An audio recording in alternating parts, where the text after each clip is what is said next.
As Goku makes his way to find 13 bare asses to complete the side quest given to him by the Ox King in order to continue the main quest. In order to not end up in a wolf fang casket, Yamcha retraces his steps to the jungle to find where he knocked out that little girl whom he now knows as Chi-Chi, the daughter of the Ox King.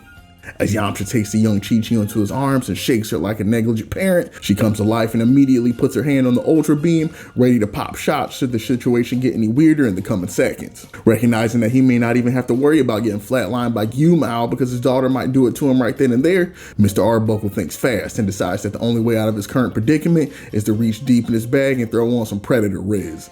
Man's like Yamcha says, "Sorry, young lady. I know I said I wasn't into cupcakes earlier, but looks like the wolf has developed a bit of a sweet tooth." Straight cornball. Dude's out here getting his full money's worth out of that wolf cosplay like he's auditioning for the next Twilight. Then to secure the finish, Yams throws his head back and hits her with a smile, forgetting that his whole dental situation is foobar right now and he's out here looking like he got done running 7 rounds of NFL Blitz IRL. It had me so weak because for a minute, Chi-Chi was straight caught up in the Riz domain, but the moment he opened his mouth, she snapped out of it and caught the egg faster than when you showed that girl from Tinder your Funko Pop collection. Luckily for him though, with Chi-Chi being the innocent youth she was at this time, just the very idea of a young man being interested in her was enough to charm her no pants off. So seeing that the coast was clear, Yamcha hopped back in his jalopy and left her on red, leaving young Goku to pick up the pieces as he came coasting down on the Nimbus. And here, friends, we have the first meeting of Goku and Chi-Chi, the beginning of a volatile, decade-spanning romance with some very modest beginnings. Goku informs Chi-Chi that his pops asked him to pick her up so they can receive a doodad from noted sex pest Muten Roshi. Chi-Chi's lack of questions quickly informs us that she's just as wild as Lion Goku, who quickly offers her a seat on the Nimbus so they can begin their journey, as long as her fanny is pure enough to hop aboard. She informs her young suitor that her heart is as clean as Zion's plate at the Golden Corral after dinner and climbs aboard the Cloud, using Goku's tail as a brace.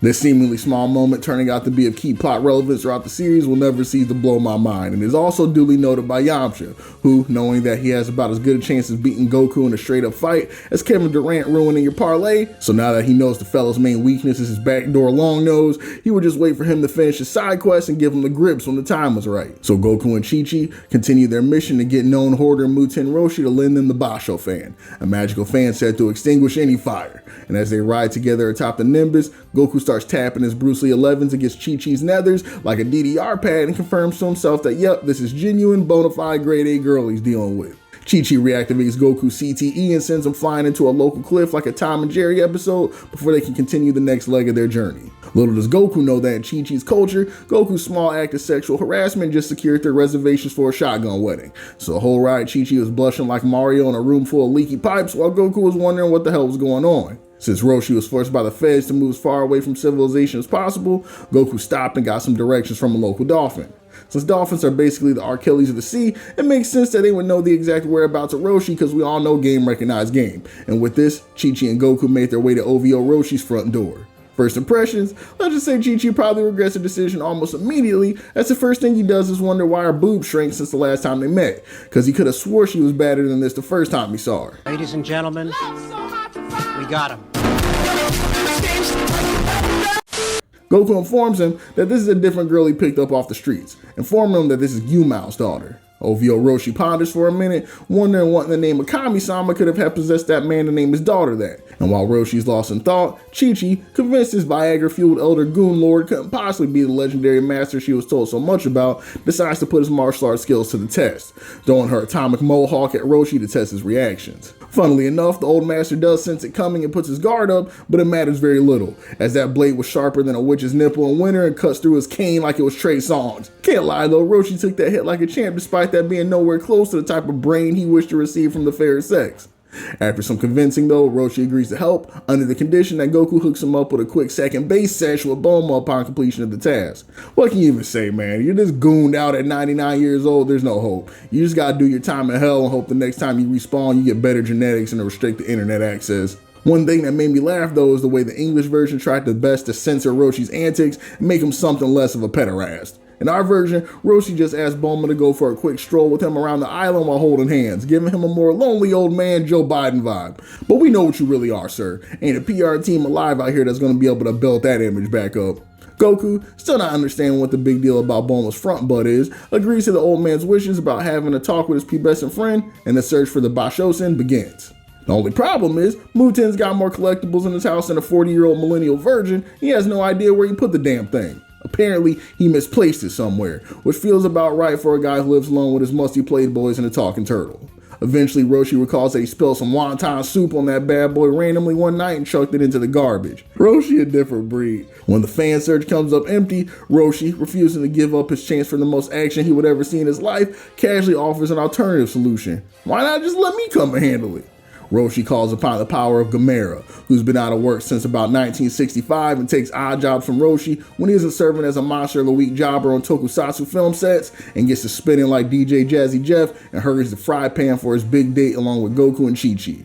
Upon his arrival, he chastises every ounce of dignity out of Gyumao, informing him that he's heard rumors about the nonsense he's been up to since leaving his tutelage and he's deeply ashamed. And if you out here making Muten and Roshi embarrassed to be associated with you, you know you done goof. Ox King prostrates himself in front of his master, vowing to give up his greedy ways. Roshi's hear none of it though, and tells Ox King that he's embarrassed that one of his disciples wasn't able to put out such a lowly fire himself. But before Roshi can get down to business completely, one last order of business has to be settled up. He informs Goku to talk to his lady friend real quick and remind her of the deal. Goku informs Bulma that the old man needs to touch her pine cones or he won't be able to put out the fire. Absolutely sick to her stomach, but in desperate need of that Dragon Ball, she pinky promises the old wretch, who then begins to drop trowel and get to work. A shirtless Roshi approaches the fire with all the aura of a new Donald Trump. And just as we're all convinced that the idea of Roshi being able to put out the fire was little more than a dream, Roshi locks in and instantly becomes the size of a young Toguro. Once set, he demonstrates why he's considered the legendary martial artist he is. As he performs some katas and chants, Roshi fires off his ultimate technique, the Kamehameha Wave. It is truly wild watching this moment and thinking about not just how historic it is in terms of Dragon Ball history, but pop culture history across the world. It's damn near impossible to find a human being with media access that hasn't had some exposure to Dragon Ball and the Kamehameha Wave. The badassness of it seems to be a universal truth, and being here for ground zero is like watching footage of Jordan in the NBA Finals or Muhammad Ali up against Foreman. You just know you're seeing something timeless. And everyone's surprised, the attack turns out to be an absolute nuke. An energy blast so powerful it completely obliterates the fire and most of the castle. Ox King rolls up like, damn, Unc, guess you do still got the juice after all. Only problem is you bodied my house too. Bulma's immediately upset, not just at the thought of this old fella feeling up her jumblies, but taking in the fact that there's a very real possibility he just zeroed out the Dragon Ball in the castle, and any shots she had at getting her Prince Charming were up in more smoke than Fry Pan currently was. As she was making haste to the wreckage, Goku could not get over how unbelievably sick that laser beam the old dude just shot out of his hands was and walks up to Big Roshi for a lesson. Y'all already know OVO Roshi was feeling himself like mad following that most recent display of strength, letting Goku know that he should stroll his nappy blowout back over to the island in about 50 years, because that's how long it would take him to master a technique as nasty of work as the Kamehameha. Roshi was barely done talking when Goku walks up to the Volkswagen Yamcha in him, assumes the position, and before he even fully registers what is happening himself, a beam of light leaves his hands and totals the car in front of him. The beauty of Goku's signature attack being born from a gag ain't lost on me either. Seeing this section and thinking of how other moments surrounding the Kamehameha goes throughout Dragon Ball, it makes me wonder if the attack was just meant to be a gag, but Toriyama Sensei and the editors was like, this thing is low-key way too cool to be played just for jokes and it became a thing, or if he intended for the move to play such a crucial role throughout the series in the way it has. Because Roshi stays getting surprised throughout Dragon Ball by people being able to just do the Kamehameha with no types of prior training and seemingly little effort. One of my favorite moments with it is in the future when Tien is still on his heel timing and just comes out of nowhere and whips one out in his fight against the handsome devil Jackie Chun, who definitely has no relationship with any characters we already know. Fellows was just out here cranking them out, and Roshi was absolutely flabbergasted. Seeing how easily the little monkey fella takes to it though, this leaves Roshi to learn from Big McLarge Huge that he was the adopted son of Gohan and offers to take the boy under his wing for some specialized training. After seeing that Roshi was actually the real deal, Goku was excited to take him up on it, but it would have to wait until he recovered his grandpa's balls and paid a visit to the dragon. And speaking of ball inspection, Bulma's mission in the rubble, shoutouts to Paw Patrol, proved to be a success, and they were given a spare ride by Brick Hard Meat so their journey for the remainder of the balls could continue. Just as the crew sought to pull out, Roshi brought a very important matter to their attention. He had yet to be rewarded for his brilliant showcase of otherworldly martial brilliance, and nobody would be leaving that crater till he did. Goku really stayed making promises to old man he got no business trying to fulfill. Ain't no Bulma's dime, no less. Goku's lucky Bulma got love for him like that, because the first time you tried to pit me out to some old warlock when I ain't even present, our relationship's on thin ice. But Bulma also felt beholden because she agreed to it herself, so she had to think fast. That's where Oolong comes in. She rolls up the babe and doesn't mince words. Look, little fella, I need you to lock in, transform into me, and let this fella fill you up so we can get on with this trip, and I ain't asking twice. Oolong looks at her like she's insane, wondering what in the hell would possibly possess him to hop on that massive grenade. Bulma doesn't even pretend to negotiate. Now, I don't blame her, telling Oolong he either suits up or she's gonna have him shit in his pants in front of the whole squad. You pick your poison. Realizing that Bulma's brain already went into airplane mode the moment she stopped talking, he decided to transform and turn into short stack Queen Bulma before heading out. Reminding Oolong that the goal was to seduce Oolong and not Vosh, he got his mind right and proceeded with the proper transformation. But Oolong decided that if he was going to be forced to attend his Diddy party against his will, the least he could do was make Bulma regret it forever. Rolling up on Roshi, who was all too excited to get the festivities underway, Long, under the guise of Bulma, decided that he could do Roshi one better than just a quick measly grope session, and that a martial artist of his caliber deserved nothing better than the finest Puff Puff. So after whispering sweet nothing in the hermit's ear and getting the turtle out of his shell, so to speak, Oolong dropped his top and let Roshi enact things upon him that Toriyama and the editors deemed unfit for human consumption. And as Bulma was forced to endure a level of secondhand shame hereto unknown by a human being, Chi-Chi also sought to arrange a playdate for the future, asking the little fellow when they got older, he would be willing to scoop her off the market before her Christmas cake expires. Goku, not having the slightest clue what she means, tells her sure whatever. He ain't sure what she's selling, but if it's free, he'll take it.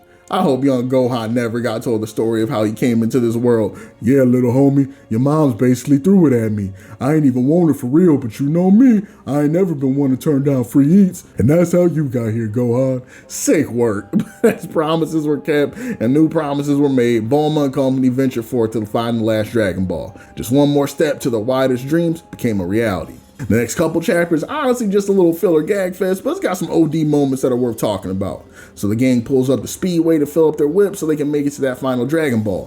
Things are immediately weird though, because the second anyone in the village gets eyes on Bulma, they start running the other way. Bulma, convinced the town is just allergic to baddies like a D1 athlete, continues her trek into town to pick up some capsules, which the merchant hands over free of charge, which takes her completely off guard, but she again chalks this up to finally being in a city where a lady of her caliber is treated properly. She makes her way into another store where she drops the bunny outfit for a Shantae cosplay, which for whatever reason seems to royally piss off the shopkeep, but she can't help but notice that it took her star rating down from 5 to 1 the moment she dropped the bunny ears. She finds her way back to the car and starts getting pushed up on by Joaquin Phoenix and Cedric the Entertainer, who of course are trying to break off a piece of that jailbait bar and warn her that if she doesn't want any problems with the rabbit gang, she'll come along quietly. Goku, after chowing down on his gas station burrito, gets his reason to start acting up when Joaquin pulls out a gun and he puts both the goons to sleep in quick fashion. Cedric, powering through cries and a pain butthole, calls for a backup on his walkie-talkie. Before long, this absolutely adorable whip shows up, and from the doors emerge a completely dripped out Who Framed Roger Rabbit with insane aura. After chastising his boys, he moonsaults his way to Bulma, and before Yamcha, who's lurking in the bushes, can drop the lore dump, Bulma touches his hand and is immediately turned into a carrot. According to Yamcha, Boss Carrot has a wild rep in the underworld for his Midas touch, but instead of turning you into something cool like gold, he turns you into a fantastic source of vitamin A. Oolong peeps game and tells Goku to bash his brains in with a pole to avoid getting snacked on. And right before Goku can end the fight, Boss Carrot plays the hostage card and plans to cannibalize Bulma if he gets any closer. Then, while Goku is paralyzed, he sends his boy over for a little fun, who basically starts stomping the yard on Goku. Insane. These two grown-ass men were absolutely going to town on YA and Goku. Yamcha, pressed the journey for a wife who could be cut short by this nonsense, provides some Wolf Fang backup, bodies the randoms, gets Poir to grab Carrot Bulma, leaving Goku to turn Buddy's skull into a slushie and save the day. After getting pressed, he turns Bulma back to normal, but before the journey for the final ball can continue, tell me why this fella Goku strings up the goons like Peter Parker and carts them off to the moon. Yes, the moon, no food, no oxygen, just vibes. Thinking about this part now actually has me bugging on so many levels though. Issue 1, how is little homie and these Goombas out here breathing in space at all? If this was the Goku we had in Z continuity, Frieza would have absolute tears in his eyes punching the air. In issue 2, how's my man Goku just chilling on the moon, full tail intact, with no King Kong transformation in sight? This how you know Sensei was flying by the seat of his pants every week. And we can't even say this episode is just some TV filler type beat. This has a whole 2 chapters dedicated to it in the manga. Whatever though, we ball regardless, because speaking of which, there's one ball still remaining. And here, homies, on the path to the final Dragon Ball is where we'll call it. Tune in next time as the gang enters the domain of Emperor Pilaf. It turns out that the little guy is on the hunt for the balls as well. Who will ultimately emerge victorious? The unstoppable force that is Son Goku and company, or the immovable object that is Pilaf's fortress? Only one way to find out. Be easy, y'all, and catch you again in the next video.